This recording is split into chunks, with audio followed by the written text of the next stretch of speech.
I first came to Poland in 1975.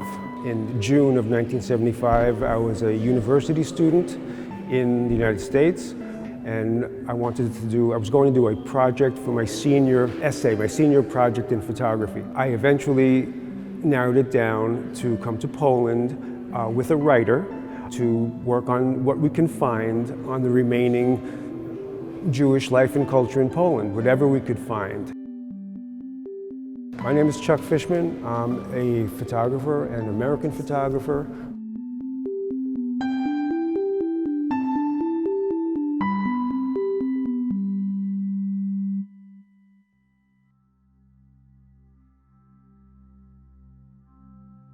I just made a decision, okay, whenever I'm in Poland, I'm going to photograph whatever I can of Polish Jewish lifestyle, because it's still the end, based on what everyone was saying, Jews in Poland, people in the West. But I'm not going to have these pictures published, because these young kids and these young adults under communism, I'm not going to have my work possibly upset their lives. And I'm going to shoot for history, for me. I'm going to shoot for me, and eventually it might be nice for future generations to know what was, because now it's gone.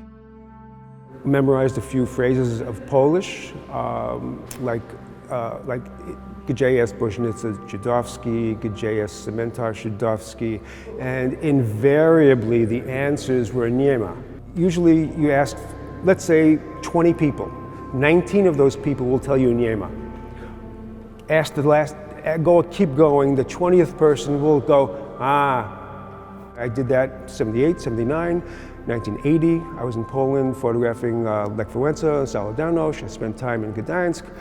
Here back again in 83 for the second Pope trip, but always during those times, always seeking out the Jewish community, photographing people both that I knew and that I hadn't met yet, and continued until 83. Then I stopped. And did not come back until 30 years later, 5 years ago, 2013. After 30 years of not being in Poland, was shocking. First, even just stepping off the airplane was shocking. So even the country itself, from communist Poland to democratic Poland, was beyond belief. And I went straight to the sukkah, and I was just beyond, for me, everything was beyond belief.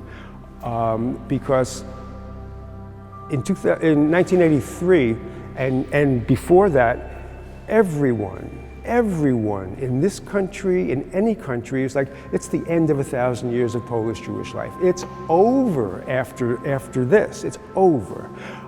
And to come back and to be in a sukkah and see Hebrew in the middle of Warsaw, Hebrew letters and young children, that's what freaked me out the most, was the young kids.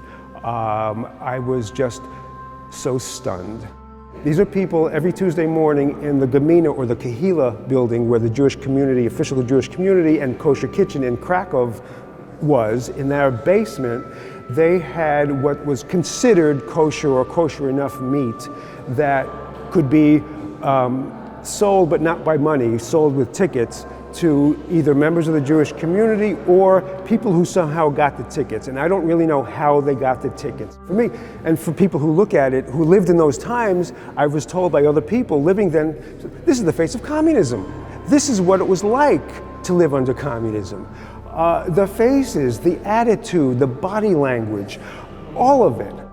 This particular picture was made when I first came back in 2013 after 30 years, and it was at a student, JCC student club party in Krakow, in the kitchen of one of the people, shared in their shared apartment, and the young man in the middle, 4 years earlier, had found out on his 18th birthday. Here he was 22 years old. 4 years earlier, on his 18th birthday, his mother gave him a little box. He asked mother what, and his mother said, I don't know what's in it. My mother, your grandmother, promised me not to open it, but to give it to you on your 18th birthday. So he opens it up, he looks inside, and then it is a Jewish star, a Star of David.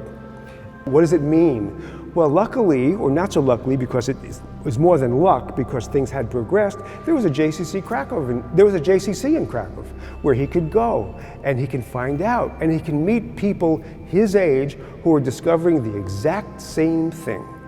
And because a lot of these younger people thought that they were alone. Even older people, 10, 20 years ago, thought they were alone. And they had no one to talk to find out about it. Now in place, there are places, there's institutions, there's community centers where people can meet people just like themselves. Some embrace the Judaism as a culture, some more religiously, some just a little bit, some just make friends. And that's like one story. And this is just a Saturday night party filled with life.